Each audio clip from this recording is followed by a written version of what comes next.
بل أحياء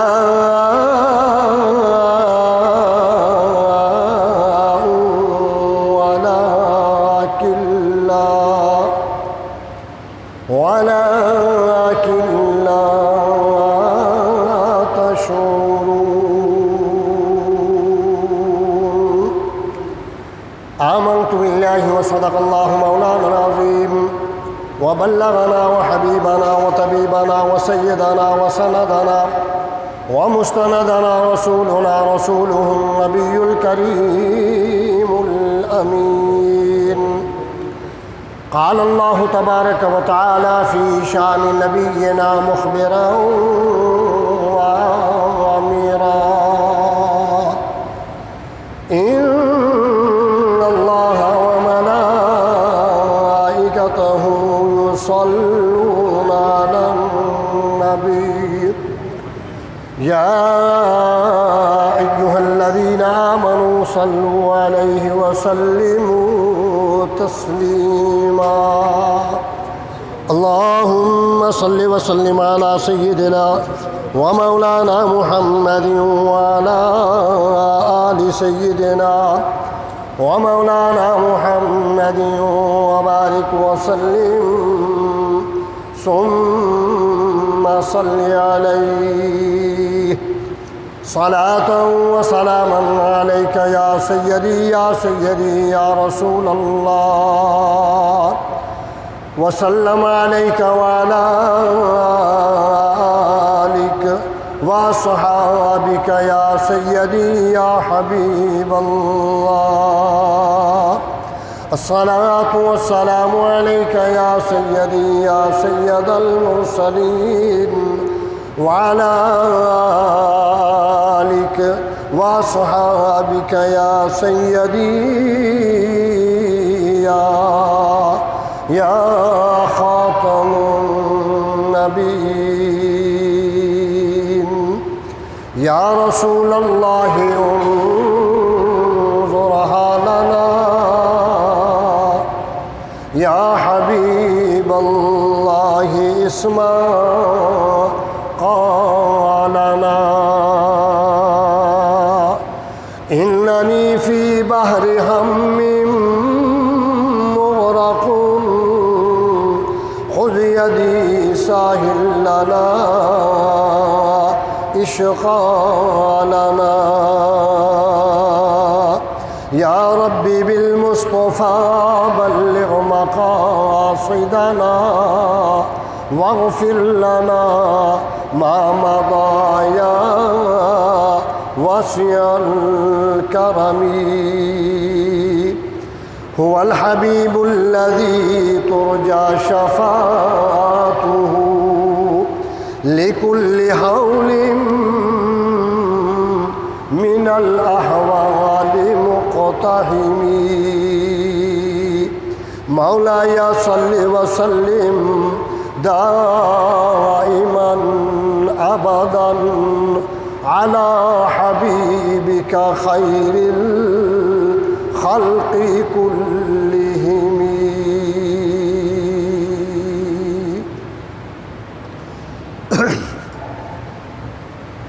مختصر حمد و ثنا کے بعد محترم و مکرم قابل صد عزت و احترام ذی وقار معزز حاضرین و سامعین و ناظرین کرام، آج کی اس عظیم البرکت، عظیم الشان، عظیم المرتبت سیدنا امام علی مقام نواسہ مصطفیٰ سیدنا امام حسین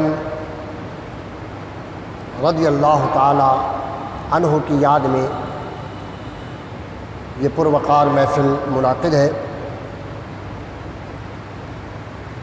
ہم نے عنوان آج کا حقیقت شہادت تعین کیا ہے. مقام شہادت مراتب شہادت، چونکہ واقعات کو بیان کرنا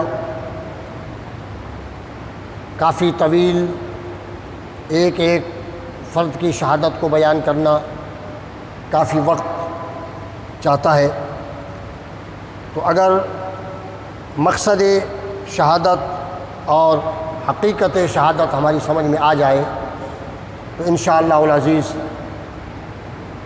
تمام معاملات اور مسائل و فضائل انشاءاللہ سمجھ میں آ جائیں گے۔ دعا کیجیے اللہ تبارک و تعالی اس ناچیز کو مقدس و معظم آیت مبارکہ کے ضمن میں حق سچ عرض کرنے کی توفیق عطا فرمائے۔ آپ تمام صاحبان کو حق سننے اور ہم سب کو اس حق پر عمل کرنے کی توفیق رفیق عطا فرمائے۔ دل جمعی کے ساتھ توجہ کے ساتھ تشریف فرما رہے انشاءاللہ عنوان پر گفتگو ہوگی۔ عزیزان گرامی، جس مقدس و معظم آیت کریمہ کو عنوان گفتگو بنایا ہے، اس مبارک آیت کریمہ میں اللہ تبارک و تعالی جل شانہ و عمن نوالا وعز برہانہ نے ارشاد فرمایا، وَلَا تَقُولُوا، اور نہ کہو یا نہ کہنا، لِمَن يُقْتَلُ، جو قتل کیے گئے، فی سبیل اللہ، اللہ کی راہ میں، امواتا، مرا ہوا، بل احیاء، بلکہ وہ زندہ ہے، ولیکن لا تشعرون، مگر تمہیں ان کی زندگی کا شعور نہیں ہے۔ بظاہر مختصر سے جملے ہیں، ولا تقولوا، اور نہ کہنا، لمن یقتل، جو قتل کیے گئے، فی سبیل اللہ، اللہ کی راہ میں، امواتا، مرا ہوا۔ گویا قرآن کریم فرقان حمید ہمیں یہ سبق دے رہا ہے کہ جو اللہ کی راہ میں مارے جاتے ہیں، اللہ کی راہ میں قتل کیے جاتے ہیں، اللہ کی راہ میں جن کی گردنیں کٹ جاتی ہیں، اللہ کی راہ میں جو اپنی جانیں قربان کر دیتے ہیں، اللہ کی راہ میں جو اپنا زندگی اپنی قربان کر دیتے ہیں، لوگوں انہیں مرا ہوا نہ کہنا، انہیں مرا ہوا، بولے مرا ہوا، انہیں مردہ نہ کہنا، انہیں مرا ہوا نہ کہنا۔ پھر کیا کہیں، جو قتل تو ہو چکا، قتل تو ہو گیا، جب قتل ہو گیا تو مر تو گیا۔ توجہ ہے نا بھائی، قرآن پاک کو سمجھنا ہے، جملہ قرآن کے اندر کی بات کو سمجھنا ہے۔ جب کہا یقتل، قتل کیے گئے، مارے گئے، یقتل کا لفظ ہے، قتل کیے گئے، جب قتل کیا جائے گا تو مر تو گیا، جب قتل کیا جائے گا تو مارا تو گیا۔ اور قرآن بھی کہہ رہا ہے مارے گئے اللہ کی راہ میں، قتل کیے گئے اللہ کی راہ میں، انہیں مردہ نہ کہنا، انہیں مرا ہوا نہ کہنا، انہیں مردہ نہ کہنا، انہیں مرا ہوا نہ کہنا۔ پھر انہیں کیا کہیں؟ فرمایا بل احیاء، وہ زندہ ہیں۔ یہ کس کا فیصلہ ہے؟ یہ اللہ کا فیصلہ ہے۔ کس کا فیصلہ ہے؟ یہ قرآن کا فیصلہ ہے، یہ اللہ کا فیصلہ ہے۔ بل احیاء، وہ زندہ ہیں۔ بھئی ہم نے اپنی آنکھوں سے دیکھا، ہم نے اپنی نگاہوں سے دیکھا کہ وہ مارے گئے، ہم نے اپنی آنکھوں سے دیکھا کہ وہ قتل ہوئے، ہماری آنکھوں سے دیکھا کہ ان کے جناب لاشیں زمین پر تڑپ رہے ہیں۔ جنگ احد کو دیکھ لیں، جنگ بدر کو دیکھ لیں، جنگ یرموک کو دیکھ لیں، جنگ خندق کو دیکھ لیں، بہت ساری جنگیں ہوئی ہیں، صحابہ کرام علیہم الرضوان شہید ہوئے ہیں۔ لیکن فرمایا اے لوگوں خیال کرنا، جو مارے گئے ہیں انہیں مردہ نہ کہنا، انہیں مرا ہوا نہ کہنا۔ یا اللہ ہم نے اپنی آنکھوں سے دیکھا ہے، اپنی نگاہوں سے دیکھا ہے، اپنے ہاتھوں سے ان کے لاشوں کو اٹھایا ہے، اپنے ہاتھوں سے انہیں غسل کفن دفن کیا ہے۔ میرے مولا ہم نے انہیں خود مرتا ہوا دیکھا ہے۔ اگر ہم زبان سے مردہ نہ کہیں، انہیں مرا ہوا نہ کہیں تو بہتر توجہ فرمائے بھی، تو تصور تو آئے گا، خیال تو آئے گا، لگے گا تو صحیح نہ کہ وہ مر گئے ہیں۔ چلو قرآن نے ہمیں منع کر دیا ہے، ہم انہیں مردہ نہیں کہتے، مگر اپنی آنکھوں سے مرا ہوا دیکھ جو رہے ہیں تو دل تو کہہ رہا ہے نا کہ مرے تو ہیں، مگر مرا ہوا کہنا نہیں ہے۔ لیکن فرمایا نہیں، وہ مرے ہی نہیں ہے، وہ مرے ہی وہ مرے ہی نہیں ہیں، بل احیاء، وہ زندہ ہیں۔ اب خیال یہ پیدا ہوتا ہے، اب تصور یہ پیدا ہوتا ہے، اب بندے کے ذہن میں ایک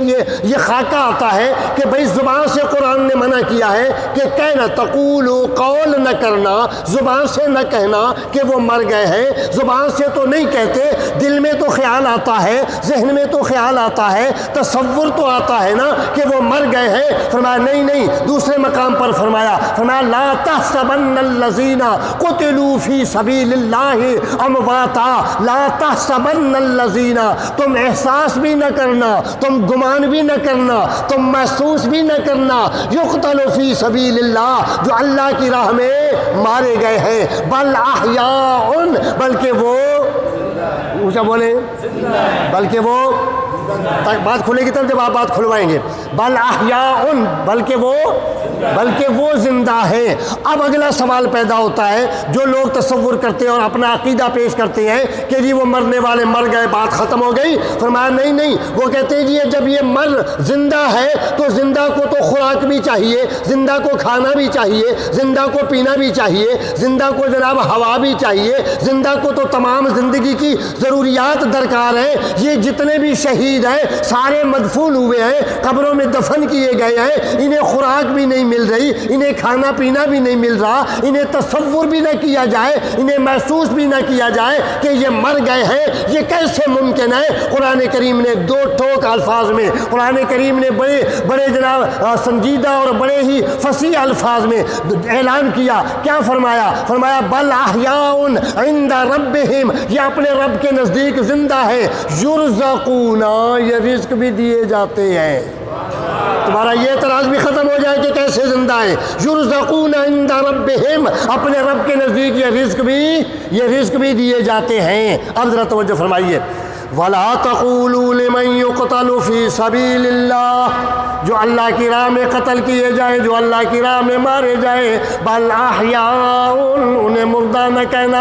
کس نے مردہ کہا ہے؟ جب میرے آقا محبوب کریم احمد مجتبیٰ حضور نبی مکرم صلی اللہ تبارک و تعالیٰ علیہ وسلم اپنی جماعت کو لے کر نکلے بدر کے میدان میں، احد کے میدان میں، پیارے دوستو جنگوں کے میدانوں میں جب نکلے تو لڑائی کرنے والے، جنگ لڑنے والے دونوں طرف سے موجود تھے، کفار کی جماعت بھی تھی، مسلمانوں کی جماعت بھی تھی، مرے وہ بھی اور مرے، توجہ ہے نا بھائی، جب جنگ ہوئی ہے مرے وہ بھی اور مرے یہ بھی، یوں کہ یہ مرے کافر بھی اور مرے مسلمان بھی۔ لیکن پیارے دوستوں کفار کہنے لگے، خاص طور پر جنگ بدر کے موقع پر کفار کہنے لگے وہ محمد کا فلاں ساتھی مر گیا، محمد کا فلاں ساتھی مر گیا، محمد کا فلاں صحابی مر گیا۔ اللہ رب العالمین نے ارشاد فرمایا، اے میرے پیارے حبیب، میں تیری امت کے ان لوگوں کو جو تیرے ساتھ لڑ کر، جو تیرے ساتھ کھڑے ہو کر، جو تیری جماعت کے فرد ہو کر،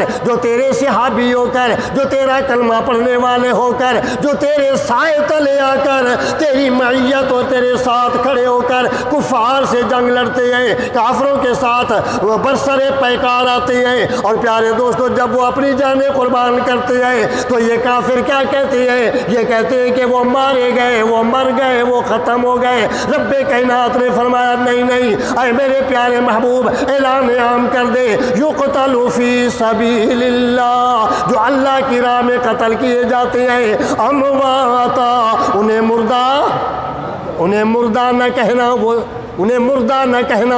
اچھا جناب مردہ نہ کہے تو پھر کیا کہیں؟ فرمایا بل احیاء، وہ زندہ ہے، ان کو اللہ رب العالمین نے زندگی عطا کر دی ہے۔ یا اللہ وہ کیسی زندگی ہے؟ فرمایا ولکن لا تشعرون، ان کی زندگی کا تمہیں شعور، تم ان کی زندگی کی سمجھ نہیں رکھتے۔ تمہارے لیے لازم، تمہارے لیے ضروری، تمہارے لیے عقیدہ رکھنا، تمہارے لیے قرآن پاک کو پیارے دوستوں اپنے دل کے اندر جمع لینا کہ قرآن کریم کا اعلان ہے، زندگی دینے والا خالق کریم، زندگی لینے والے محمد عربی کے وہ ساتھی، وہ جو اللہ کی راہ میں اپنی جانیں قربان کرتے ہیں۔ رب کریم فرماتے ہیں زندگی دینے والا میں اللہ، میں رب اعلان کرتا ہوں بل احیاء، یہ زندہ زندہ ہیں، لیکن بات یہ ہے کہ تمہیں ان کی زندگی کا شعور نہیں ہے۔ یا اللہ اگر ہم چاہیں، بڑی توجہ بھائی، اگر ہم چاہیں کہ ہمیں ان کی زندگی کا پتہ لگ جائے، ہمیں ان کی زندگی کا شعور مل جائے، ہمیں ان کی زندگی کی خبر مل جائے، ہمیں پتہ لگ جائے کہ یہ کیسے زندہ ہے، کیوں کر زندہ ہے، ان کی زندگی کیسی ہے، فرمایا بڑا مشکل کام ہے۔ توجہ ہے، بڑا اور بھائی بڑا مشکل کام ہے، یہ آسان کام نہیں ہے کہ تم ان کی زندگی کا پتہ لگا سکو۔ اے میرے مولا کوئی تو انداز ہوگا، کوئی تو طریقہ ہوگا، کوئی تو انداز ہوگا، کوئی تو طریقہ ہوگا جس سے پتہ لگ جائے کہ وہ زندہ ہے۔ فرمایا ہاں ہاں، اگر جاننا چاہتے ہو کہ میرے نبی کے ساتھی، میرے نبی کے صحابہ، میری راہ میں قتل ہونے والے، میری راہ میں جانیں قربان کرنے والے کیسے زندہ ہیں، اگر تم جاننا چاہتے ہو تو پھر آؤ میدان کارزار میں آؤ، ایک ہاتھ میں تلوار رکھو، ایک ہاتھ میں تلوار رکھو، دوسری ہتھیلی پر اپنی جان رکھو، پر سر پیکار کفر کے ساتھ جنگ آزمود ہو جاؤ، اور جب تمہاری گردن پر کافر کی تلوار چلے، جب مخالف کی تلوار چلے، کافر کی تلوار چلے، باطل کی تلوار چلے، اور تمہاری گردن سے خون کا قطرہ زمین پر گرے، جب تیری جان قربان ہوگی رب کے دربار میں، ایک ہاتھ میں تیرے تلوار ہو، توجہ کرنا، ایک ہاتھ میں تیرے تلوار ہو، دوسرے ہاتھ پر تیری ہتھیلی پر تیری جان رکھی ہو، اللہ کی راہ میں جان لے کر آ جا۔ جب تو اپنی جان قربان کرے گا، جب تیری جان قربان ہوگی، جب تیری گردن پر خنجر چلے گا، جب تیرے جان پر تیر چلے گا، جب تیرے جسم پر بھالا چلے گا، جب تیرے جسم کا خون بہے گا، تیری گردن کا خون بہے گا، جب تیری جان رب کے دربار میں قربان ہوگی، پھر تجھے پتہ لگ جائے گا کہ یہ زندگی کیسی زندگی ہے، یہ زندگی کیوں کر زندگی ہے، یہ زندگی کیسے زندگی ملتی ہے، یہ زندگی کیسی زندگی ہے۔ اللہ رب العالمین نے واضح کر دیا، اے دنیا کائنات میں رہنے والوں، خیال کرنا جو میری راہ میں قتل ہوتے ہیں، جو میری راہ میں جانیں قربان کرتے ہیں، ان کے لیے یہ تصور نہ کرنا۔ اب بات سمجھ میں آ گئی ہے بھائی، جو اللہ کی راہ میں مارے جائیں وہ کیا ہوتے ہیں جی؟ وہ زندہ ہوتے ہیں۔ اچھا یہ کون ہے جی؟ اللہ کی راہ میں جان دینے والے۔ اور انبیاء بدرجہ اتم زندہ ہوتے ہیں۔ انبیاء ان سے بھی افضل و اعلیٰ زندگی کے مالک ہوتے ہیں، نبی اس سے بھی افضل و اعلیٰ زندگی کے مالک ہوتے ہیں، کیونکہ جتنی شہداء کو آرائش ملی، جتنا شہداء کو مراتب ملے، جتنا شہداء کو شان اور عظمت اور بزرگی ملی، یہ سارا کچھ جو ملا ہے، یہ ملا ہے مصطفیٰ کے صدقے میں، کملی والے آقا محمد کریم علیہ السلام کے صدقے میں۔ یہ ہو نہیں سکتا کہ جس کے صدقے میں امتی کو مرتبہ اور شان مل رہی ہو وہ اس شان کا مالک نہ ہو، بلکہ کملی والے آقا محبوب مصطفیٰ احمد مجتبیٰ افضل ترین اور اعلیٰ ترین شہید، اور آپ کے صدقے میں تمام آپ کی امت کے شہداء کو یہ مراتب اور مقام ملے۔ پیارے عزیز دوستو، 61 ہجری کا زمانہ آیا، صحابہ کرام علیہم الرضوان کی بہت طویل داستان ہے، شہداء کی بہت طویل گفتگو ہے، لیکن سیدنا امام علی مقام امام حسین رضی اللہ تعالی عنہ کی شہادت کو ایک گونہ حیثیت حاصل ہے، ایک امتیازی شان حاصل ہے۔ بہت شہادتیں ہیں، ہر شہادت کو ایک مرتبہ ملا، ایک شان ملی، لیکن امام علی مقام کی شہادت کو بہت بڑا مرتبہ ملا۔ کیوں؟ اس لیے کہ ان کی شہادت میں بہت ساری چیزیں شامل ہیں۔ جنگ میں جب گئے لڑنے کے لیے صحابہ نبی علیہ السلام کے ساتھ، یا صحابہ کرام علیہم الرضوان نے جنگیں لڑی ہیں، تو وہ گھر سے تیار ہو کر گئے تھے کہ ہم جنگ لڑنے جا رہے ہیں، یا تو ہم شہید ہو جائیں گے یا غازی ہو کر واپس آ جائیں گے، دونوں نظریات سامنے تھے۔ لیکن جب میرے امام عالی مقام سیدنا امام حسین رضی اللہ تعالی عنہ کا وقت آیا، جب آپ کو یہ مرتبہ ملنا چاہا، جب آپ کو یہ شان عطا ہونا چاہی، تو اللہ تبارک و تعالی نے ایک عجیب رنگ اختیار فرمایا قدرت نے، اور ایک عجیب طور اور طریقہ عطا فرمایا کہ امام عالی مقام کے لیے وہ تمام چیزیں جو شہادت کے لیے لازم تھیں، جو شہادت کے لیے ضروری تھیں، وہ ساری کی ساری اللہ رب العالمین نے سیدنا امام عالی مقام کی شہادت میں جمع فرما دیں۔ وَلَنَبْلُوَنَّكُمْ بِشَيْءٍ مِّنَ الْخَوْفِ وَالْجُوعِ وَنَقْصٍ مِّنَ الْأَمْوَالِ وَالْأَنفُسِ وَالثَّمَرَاتِ وَبَشِّرِ الصَّابِرِينَ۔ وَلَنَبْلُوَنَّكُمْ بِشَيْءٍ، وہ آزمائے گا تمہیں یا آزماتا ہے تمہیں، بِشَيْءٍ مِّنَ الْخَوْفِ، خوف سے آزماتا ہے، وَالْجُوعِ اور بھوک سے آزمائے گا، وَنَقْصٍ مِّنَ الْأَمْوَالِ اور مال کے نقصان سے آزمائے گا، وَالْأَنفُسِ اور جانوں کے نقصان سے آزمائے گا، وَالثَّمَرَاتِ اور میوجات اور پھل، یعنی اولاد بھی اس میں شامل ہے، اولاد اور میوجات اور پھلوں کے نقصان سے آزمائے گا۔ امام عالی مقام سیدنا امام حسین رضی اللہ تعالیٰ عنہ کی شہادت ان پانچوں چیزوں کو لیے ہوئے ہے۔ جب آپ نے 61 ہجری کا زمانہ جب آیا تو سیدنا امام عالی مقام رضی اللہ تعالی عنہ مدینہ طیبہ میں تشریف فرما ہے۔ سیدنا امیر معاویہ رضی اللہ تعالی عنہ کا انتقال ہوا۔ آپ نے اب یہ ایک اہم عنوان ہے حضرت معاویہ رضی اللہ تعالی عنہ کا، ہم ادھر جانا نہیں چاہتے، صرف اتنا ذہن میں رہے کہ سیدنا امیر معاویہ رضی اللہ تعالی عنہ حضور نبی کریم علیہ الصلوۃ والسلام کے جلیل القدر صحابی ہیں، یہ بات ذہن میں رہے۔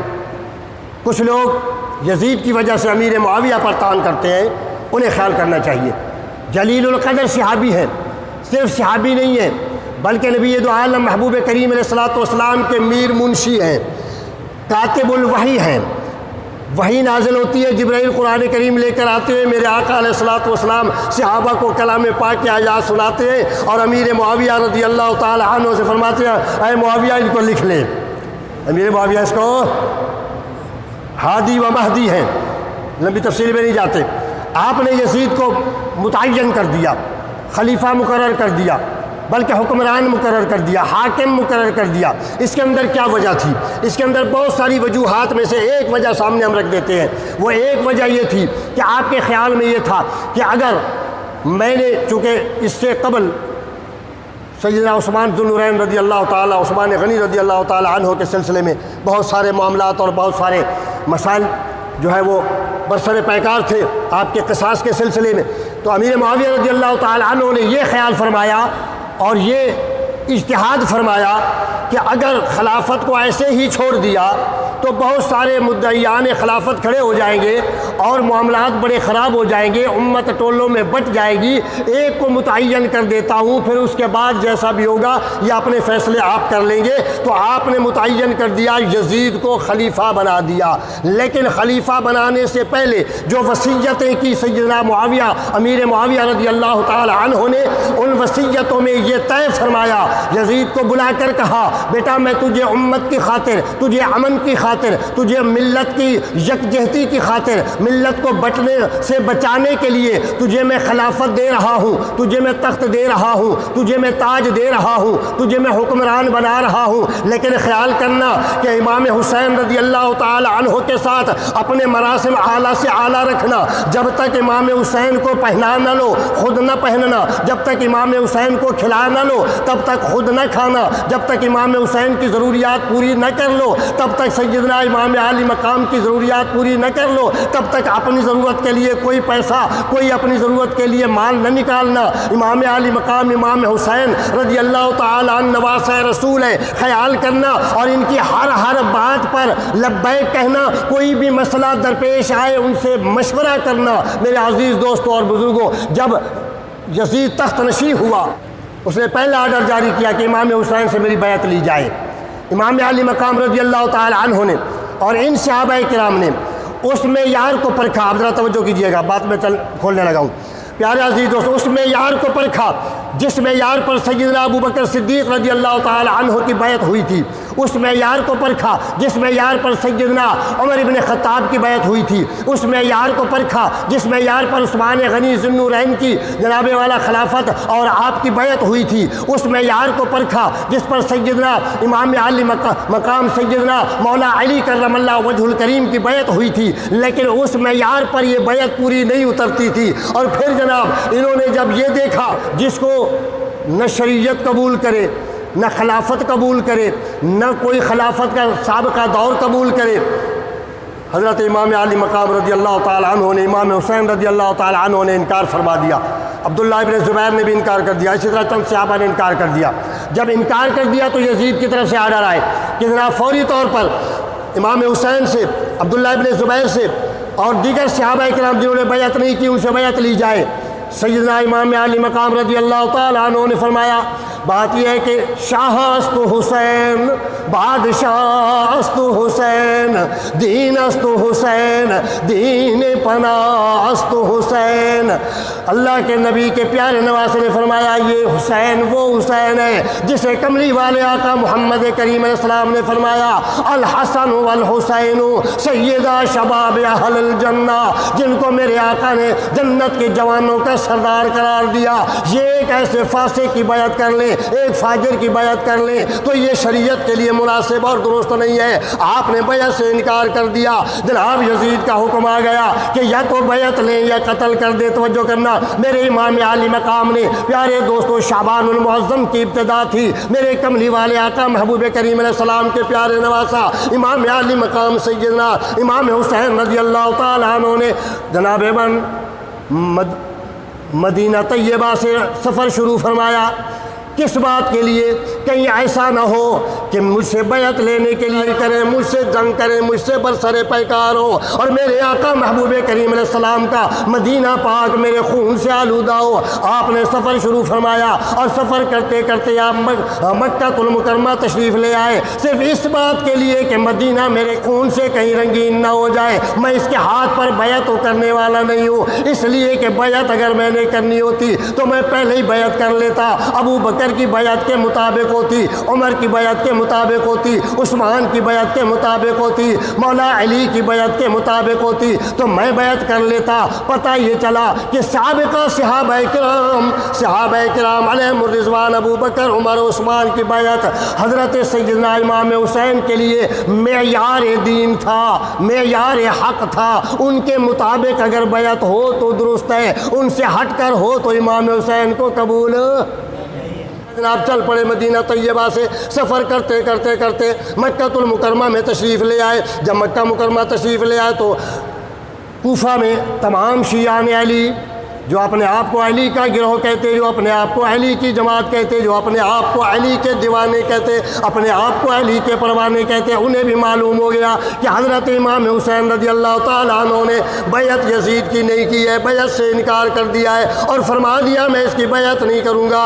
انہوں نے جناب من خط پر خط لکھنے شروع کر دیے، قاصد پر قاصد بھیجنا شروع کر دیے کہ اے امام علی مقام امام حسین رضی اللہ تعالیٰ عنہ، آپ ہمارے خلیفہ ہیں، آپ ہمارے امام ہے، ہم یزید کو خلیفہ نہیں مانتے، یزید کو امام نہیں مانتے، یزید کے پیچھے جمعے نہیں پڑھتے، یزید کے پیچھے نمازیں نہیں پڑھتے۔ آپ تشریف لے آئیں اور آپ تشریف لا کر ہمیں راہ ہدایت عطا فرمائے، ہماری رہبری فرمائے، ہماری رہنمائی فرمائے۔ آپ تشریف لا کر ہمیں دین کی پاسبانی فرمائے اور دین کا پرچم بلند فرمائے۔ ہم آپ کی بیعت کے لیے بےتاب ہیں۔ ایک کے بعد ایک اور دوسرے کے بعد دوسرا، پیارے دوستوں، قاصد بھی آ رہے ہیں، خطوط بھی آ رہے ہیں۔ میرے آقا علیہ الصلوۃ والسلام کے پیارے نواسہ فرماتے ہیں، بلکہ تمام تواریخ والے لکھتے ہیں 150 کے قریب خطوط آپ کے پاس پہنچ گئے اور ایک خط جب آیا، اس خط میں جناب کیا تحریر ہے؟ اس خط کے اندر یہ لکھا ہوا تھا امام حسین رضی اللہ تعالیٰ عنہ، آپ سے بڑھ کر کوئی دیندار موجود نہیں ہے، آپ سے بڑھ کر پوری روئے زمین پر نبی کا کوئی نواسہ موجود نہیں ہے، آپ سے بڑھ کر کوئی عظمت والا مرتبے والا موجود نہیں ہے۔ ہم آپ کی بارگاہ میں، یہ خط کا عنوان ہے، تاریخ طبری نے بھی لکھا، البدایہ نے بھی اسی کو لکھا، تمام تواریخ نے اس کو لکھا۔ فرماتے ہیں کہ کوفہ والوں نے خط میں یہ التجا کی کہ آپ سے بڑھ کر کوئی دیندار، آپ سے بڑھ کر کوئی مرتبے والا، شان والا، کوئی نبی کا نواسہ، کوئی علم رکھنے والا موجود نہیں ہے، لہذا آپ تشریف لے آئے، ہم آپ کا انتظار کر رہے ہیں، ہم آپ کے ہاتھ پر بیعت کرتے ہیں۔ کس بات کی بیعت کرتے ہیں؟ اپنی جانیں قربان کر دیں گے، اس بات کی بیعت کرتے ہیں اپنا مال قربان کر دیں گے، اس بات کی بیعت کرتے ہیں اپنی اولاد قربان کر دیں گے۔ اے امام علی مقام، اگر آپ تشریف تشریف نہ لائے تو کل قیامت کا میدان ہوگا. رب کریم ہم سے پوچھے گا کہ اے کوفہ والو، اے امت مصطفیٰ علیہ تحیت و ثنا، تم نے ایک فاسق و فاجر کی بیعت کیوں قبول کر لی؟ تو ہم تو کہہ دیں گے کھلے لفظوں، یا اللہ ہم نے تو بلایا تھا تیرے نبی کے نواسے کو، وہ تشریف نہیں لائے. میرے آقا امام حسین، جو لوگ کہتے ہیں کہ امام حسین نے بغاوت کی ہے، جو لوگ کہتے ہیں امام حسین رضی اللہ تعالیٰ عنہ نے خروج کیا ہے، ایسی بات نہیں ہے، بلکہ کوفہ والوں نے بلایا کس بات کے لیے؟ دین قائم کرنے کے لیے، اسلام کا پرچم بلند کرنے کے لیے، یزید کی حکمرانی ختم کرنے کے لیے. کس کو بلا رہے ہیں؟ امام عالی مقام کو. صحابہ کرام کیا کہتے ہیں؟ تمام صحابی کہتے ہیں اے نبی کے پیارے نواسے، آپ ہمارے پاس تشریف فرما رہے. جب آپ مدینہ طیبہ سے چلے تب آپ کو منتیں کی گئی آپ تشریف نہ لے جائیں. جب آپ مکہ مکرمہ میں تشریف لے آئے اور خطوط پر خطوط آ رہے ہیں، آپ اپنا ارادہ ظاہر فرماتے ہیں. تمام صحابہ رسول کہتے ہیں اے امام حسین، اے پیارے امام عالی مقام، اے پیارے نبی کے پیارے نواسے، آپ کوفہ کی طرف نہ جائیں. کیوں؟ اس لیے کہ کوفہ والے کبھی وفا، بڑی توجہ کرنا بھائی، کوفہ والے کبھی وفا نہیں کرتے. امام عالی مقام سے فرمایا، کہا گیا کہ آپ کے ابا محترم مولا علی کرم اللہ وجہ الکریم کوفہ کی جامع مسجد میں شہید ہوئے. امام حسن رضی اللہ تعالیٰ عنہ کو کوفہ میں شہادت ملی. لہٰذا ایسا نہ ہو کہ یہ آپ کے ساتھ بھی دھوکہ کریں، لہٰذا آپ تشریف نہ لے جائیں. میرے آقا نے جب یہ خط دکھایا، میرے امام پاک نے جب یہ خط دکھایا، بتاؤ قیامت کے دن میں رب کریم کے حضور میں کیا جواب دوں گا؟ مولا تیرے بندوں نے، میرے نانا کی امت نے مجھے پکارا تھا، مجھے بلایا تھا، اور میں اپنی جان کی خاطر، میں اپنے مال کی خاطر، میں اپنے وطن کی خاطر، میں مدینہ طیبہ کی خاطر، میں مکہ مکرمہ کی خاطر، میں بیت اللہ کی خاطر، میں اپنی مرضی کی خاطر نہیں آیا. نہیں، میں اپنے پیارے محبوب کے پیارے دین احمد مجتبیٰ علیہ تحیت و ثنا کی پاسبانی کے لیے ہر صورت میں سفر. بولیے، ہر صورت میں سفر. ایک بات.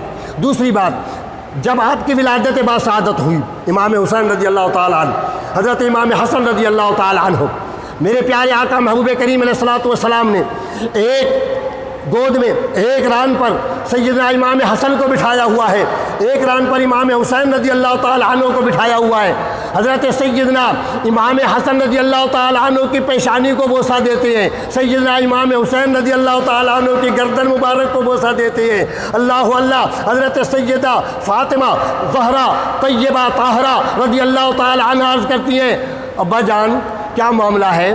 ایک کی پیشانی چومتے ہیں، ایک کا گلا چومتے ہیں. آپ نے فرمایا بات یہ ہے کہ یہ جس کی پیشانی چوم رہا ہوں نا، یہ میرا بیٹا سردار ہے، یہ میرا بیٹا امت کا سید ہے، یہ امت کا سردار ہے، مسلمانوں کی دو بڑی جماعتوں میں یہ صلح کرائے گا، اس لیے میں اس کی پیشانی چوم رہا ہوں. اور اے فاطمہ، یہ جس کی گردن چوم رہا ہوں نا، یہ میرا بیٹا حسین رضی اللہ تعالی عنہ، یہ وہ ہے کہ جو کرب و بلا کے تپتے ہوئے صحرا میں دین کی سربلندی کے لیے، اسلام کی بقا کے لیے، اسلام کے عروج کے لیے، اسلام کو سیراب کرنے کے لیے، اسلام کی پاسبانی کے لیے اپنی گردن قربان کر دے گا. اس کی گردن قربان ہوگی، اس لیے اس کی گردن چوم رہا ہوں.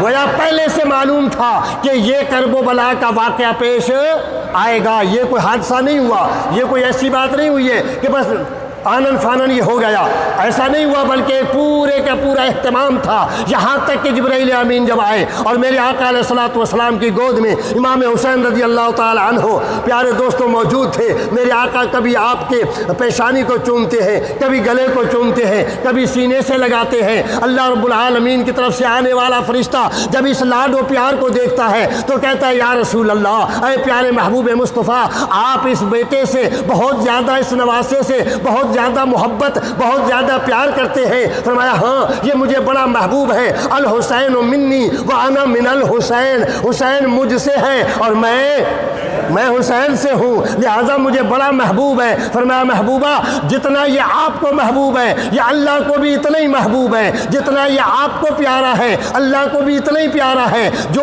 جس سے جتنا پیار رکھے گا اللہ اس سے اتنا ہی پیار رکھے گا، جو اس سے جتنی بغض رکھے گا اور بغاوت رکھے گا اللہ اس سے اتنا ہی بغض رکھے گا۔ لیکن یا رسول اللہ جس سے اتنا پیار کر رہے ہیں آپ، جس سے اتنی محبت کر رہے ہیں آپ، اے پیارے محبوب آپ کی امت کے کچھ لوگ کرب و بلا کے میدان میں اس تیرے بیٹے کو شہید کر دیں گے، میرے اس بیٹے کو شہید کر دیں گے یا رسول اللہ اس بیٹے کو شہید کر دیں گے۔ میرے آقا نے فرمایا، متعجب ہوئے، جبرائیل امین نے ہاتھ بڑھایا، کرب و بلا کی مٹی لے کر میرے آقا محبوب کریم علیہ الصلوۃ والسلام کی بارگاہ میں پیش کی۔ یا رسول اللہ یہ اس مقام کی مٹی ہے، یہ اس جگہ کی مٹی ہے جہاں آپ کا یہ بیٹا شہید ہوگا۔ یہ بڑی مرتبے والے، یہ بڑی شان والے میرے آقا علیہ الصلوۃ والسلام نے یہ مٹی عطا کر دی اور فرمایا کہ اس کو رکھ لو، سنبھال لو، جس دن یہ مٹی خون بن جائے سمجھ لینا میرا نواسا حسین شہید ہو گیا ہے۔ تو گویا آپ کو پہلے سے پتہ تھا، صحابہ کرام کو پہلے سے پتہ تھا، اہل بیت اطہار کو پہلے سے پتہ تھا کہ یہ واقعہ، تو کسی نے بھی یہ دعا نہیں کی کہ میرے مولا مہربانی فرما اس امتحان کو ٹال دے۔ نہ تو امام الانبیاء نے دعا کی، نہ سیدہ فاطمہ الزہرا طیبہ طاہرہ نے دعا کی، نہ کسی اور صحابی نے دعا کی، نہ مولا علی نے دعا کی۔ جنگ صفین سے واپس آ رہے تھے تو حضرت مولا علی کرم اللہ وجہ الکریم کے ساتھ فرماتے ہیں حضرت عبداللہ بن عباس رضی اللہ تعالی عنہ کہ حضرت سیدنا مولا علی کرم اللہ وجہ کے ساتھ ہم آ رہے تھے، جب ہم کرب و بلا کے میدان میں آئے تو آپ رک گئے، آپ نے اس مقام سے مٹی اٹھائی، مٹی کو سونگا، سونگنے کے بعد فرمایا یہاں ایک مومنین کی جماعت شہید ہوگی، اور پھر فرمایا یہ ان کے اونٹوں کے بیٹھنے کی جگہ ہے، یہ ان کے کچاوے رکھنے کی جگہ ہے، یہ ان کے خیمے رکھنے کی جگہ ہے، یہ فلاں یہ جگہ ان کے خون بہنے کی جگہ ہے، ان پر فرات کا پانی بند کر دیا جائے گا وغیرہ وغیرہ۔ گویا معلوم یہ ہوا کہ پہلے سے معلوم تھا، عرض میں یہ کر رہا تھا۔ یہ جو آج ہم دنیا کائنات میں دیکھ رہے ہیں یہ قصہ بڑا طویل ہے، ادھر جائیں گے تو بڑا لمبا وقت درکار ہے۔ میں نے عرض کیا تھا کہ ہم شہادت کی حقیقت آپ کے سامنے عرض کریں گے۔ حقیقت شہادت کیا ہے؟ فرمایا جو میری راہ میں مارے جائیں بل احیاء وہ زندہ ہے، تو جو زندہ ہوتا ہے اس کے لیے ماتم، بولیے زندہ کے لیے، بولیے تو صحیح، بولیے تو صحیح، تھوڑا مسئلہ بھی تو حل ہوا نا، یہ واقعہ تو میں نے بیان نہیں کرنا۔ جب وہ شہید ہو گئے تو رب نے کیا فرمایا؟ لا تحسبن الذین قتلوا فی سبیل اللہ امواتا، جو میری راہ میں مارے جاتے ہیں تم انہیں مرا ہوا محسوس بھی نہ کرنا، بل احیاء، بلکہ وہ زندہ ہے، عند ربہم یرزقون، وہ اپنے رب کے نزدیک رزق بھی دیے جاتے ہیں، فرحین بما آتاہم اللہ، اللہ کی عطا پر وہ فرحین خوشیاں منا رہے ہیں، فرحین وہ خوش ہو رہے ہیں، وہ فرحتیں منا رہے ہیں، کیونکہ ان کی شہادت پاتے ہی مقام جنت مل گیا، محلات جنت مل گئے، بہشت مل گئی، پیارے دوستوں حور و غلمان مل گئے۔ مقام جنت میں پہنچ کر امام عالی مقام تو کامیاب و کامران ہو گئے۔ اب نبی کریم علیہ الصلوۃ والسلام کے پیارے نواسے کے لیے ہمارا تصور کیا ہونا چاہیے، ہمارا خیال کیا ہونا چاہیے؟ ہمارا خیال یہ ہونا چاہیے کہ امام عالی مقام کامیاب ہو گئے، اور جو کامیاب ہو جاتا ہے، جو کامران ہو جاتا ہے، اسے کہا جاتا ہے واہ حسین۔ کیا کہا جاتا ہے؟ کیا کہا جاتا ہے؟ واہ حسین۔ کیا کہا جاتا ہے؟ ہائے حسین نہیں کہا جاتا، اسے ہائے نہیں کہا جاتا۔ جو کامران ہو جائے، جو کامیاب ہو جائے، جو اپنے امتحان کو پاس کر لے، جو امتحان پر پورا اتر آئے، اسے واہ حسین کہا جاتا ہے۔ اسی لیے میں کہا کرتا ہوں کہ حسین ہمارے ہیں، ہم حسین کے ہیں۔ جو لوگ آج کی اس رات میں سیدنا امام عالی مقام امام حسین رضی اللہ تعالی عنہ کے ایصال ثواب کے لیے نوافل پڑھتے ہیں، تلاوت قرآن کرتے ہیں، یہ حسین کی سنت ہے، یہ امام حسین کی۔ میرے خیال اس بات کو دیکھ لیتے ہیں امام مسلم رضی اللہ تعالیٰ عنہ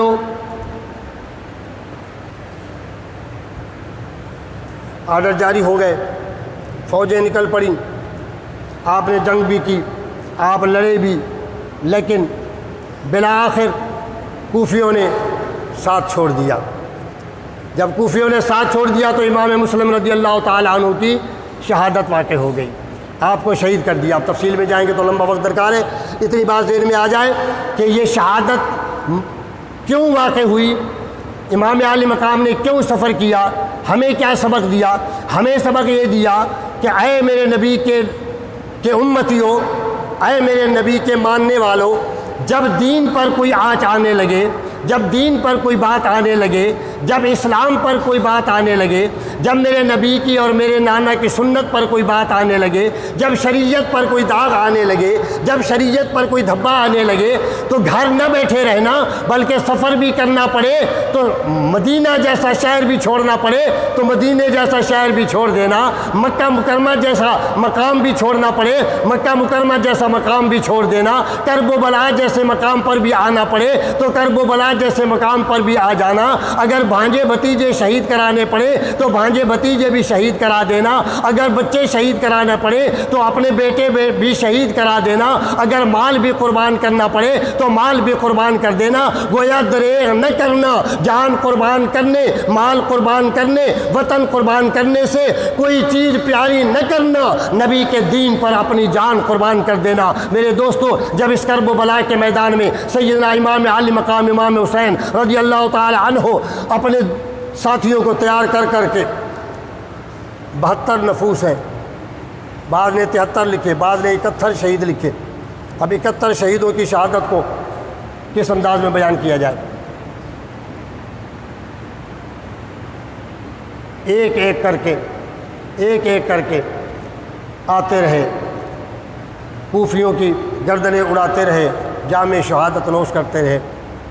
بالآخر جب سارے آپ کے رفقا، آپ کے بھانجے، آپ کے بھتیجے، آپ کے بھائی امام مسلم رضی اللہ تعالی عنہ کے لخت جگر سب شہید ہو گئے، ایک امام زین العابدین سیدنا امام حسین رضی اللہ تعالی عنہ کی ذات مقدسہ آخری جب آپ اکیلے باقی بچ گئے تو آپ رضی اللہ تعالی عنہ نے خیمے میں تشریف لے جا کر خطبہ ارشاد فرمایا زینب، جی بھیا حکم فرمائیں۔ فرمایا بات یہ ہے، میں تو امتحان سے گزر گیا، آخری جملہ عرض کر رہا ہوں بھائی توجہ فرمائیں، میں تو امتحان سے گزر گیا، میں نے مدینہ سے سفر شروع کیا، میں مکہ آیا، مکہ سے سفر شروع کیا، مختلف منازل طے کرتا میں جناب من کوفہ، میں کرب و بلا کے میدان تک پہنچا، ایک کے بعد دوسرا میں نے اپنے تمام رفقا شہید کرا دیے، میرے ماتھے پر بل تک نہیں آیا، میں نے اپنے رفقا شہید کرا دیے، میری زباں پر شکوہ نہیں آیا، میں نے اپنے تمام رفقا یہاں تک کہ گود کا بچہ علی اصغر 6 ماہ کا بچہ، میں نے یہ اپنا آخری پھول بھی رب کے دربار میں گلدستے میں سجا کے دے دیا، اپنا آخری پھول جو سب سے چھوٹا تھا، جو کلی ابھی کھلی بھی نہ تھی، رب کے دربار میں پیش کر دیا۔ میرے ماتھے پہ بل نہیں آیا، میری زباں پہ شکوہ، توجہ کرنا بھائی، میری زباں پہ شکوہ نہیں آیا۔ خیال کرنا، اب میرا وقت آ گیا ہے، اب میرے پاس کوئی اور میرا سپاہی نہیں بچا، کوئی جان نثار نہیں بچا، اب صرف میں اکیلا بچ گیا۔ زین العابدین جو کہ کئی دنوں سے علیل تھے، کئی دنوں سے بیمار تھے، بیماری کی وجہ سے جسم آپ کا تھر تھرا رہا تھا، آپ نیزے کی ٹیک پر نیزہ لیے ہوئے آپ خیمے کے دروازے پر آئے اور عرض کیا، ابا حضور مہربانی فرمائیں، مجھے اجازت دیں میں بھی میدان کارزار میں جاؤں، جہاں میرا تمام کنبہ گیا، جہاں میرا قبیلہ گیا، سب نے جنت کی ہوا کھائی، سب نے جنت سے جناب من کملی والے آقا محبوب کریم علیہ الصلوۃ والسلام کی بارگاہ رسالت سے کوثر کا جام اور جنت کا جام شہادت نوش کیا۔ اے پیارے ابا جان، مجھے بھی اجازت دیں، میں بھی شہادت کا جام نوش کرنا چاہتا ہوں۔ آپ نے فرمایا نہیں، اے زین العابدین، اے میرے پیارے بیٹے، آپ نے میدان میں نہیں جانا، بلکہ آپ نے مستورات جماعت کی دیکھ بھال کرنی ہے۔ آپ نے ان کو کربلا سے کوفہ سے دمشق سے پھر جناب مدینہ، آپ نے تو بڑی منزلیں طے کرنی ہیں۔ فرمایا اے میری بہن، اے میری صاحبزادی، اے میرے گھر کے تمام افراد، سن لو، میں تو امتحان سے گزر گیا۔ توجہ کرنا بھائی، میں تو امتحان دے چکا، اللہ نے مجھے سرخرو کر دیا، اب میں اکیلا جا رہا ہوں میدان میں۔ جب میں میدان میں جاؤں گا تو یقیناً میری بھی شہادت ہے۔ جب میں شہید ہو جاؤں، آپ کو یہاں سے کوفے کا سفر درپیش ہوگا، آپ کو یہاں سے کوفے کا سفر درپیش ہوگا، کوفہ سے دمشق کا سفر درپیش ہوگا، دمشق سے پھر مدینے کا سفر درپیش ہوگا۔ خیال کرنا زینب، جس طرح میں نے استقلال سے کام کیا، جس طرح میں نے رب العالمین کے دربار میں اپنی جانیں اور اپنے رفقا کو قربان کیا، خیال کرنا زباں پر شکوہ، یہ آج کی پوری گفتگو کا یہ خلاصہ عرض کر رہا ہوں پیارے دوستوں۔ آپ کی زباں پر شکوہ، گلہ، کوئی آہ و بکا، کسی قسم کا کوئی رونا دھونا، کسی قسم کا ماتم، کسی قسم کے کوئی ایسا عمل نہ ہو جس سے اللہ تبارک و تعالیٰ کی ناراضگی کا اظہار ہوتا ہو۔ خالق کائنات نے خوشخبری سنائی ہے ان لوگوں کو کہ جو لوگ اللہ کی راہ میں مارے جاتے ہیں اور پھر ان کی شہادت کے بعد فرمایا ان اللہ مع الصابرین، جو صبر کرتا ہے اللہ ان کے ساتھ ہوتا ہے۔ خیال کرنا تمہاری زبان پر شکوہ نہ آئے، تمہاری زبان پر گلہ نہ آئے، تمہاری زبان پر آہ و بکا نہ آئے، تمہاری زبان پر کسی قسم کا نوحہ نہ آئے، تمہاری زبان پر کسی قسم کا جناب کسی قسم کا جو ہے ماتم، تمہارے ہاتھ ماتم نہ کریں، تمہارے ہاتھ گریبان نہ نوچیں، تمہارے ہاتھ بال نہ نوچیں۔ صبر کا اور استقلال کا پہاڑ بن کر بتا دینا کہ میں سیدنا امام عالی مقام کے قبیلے کی خاتون ہوں، میں سیدنا امام محبوب مصطفیٰ امام الانبیاء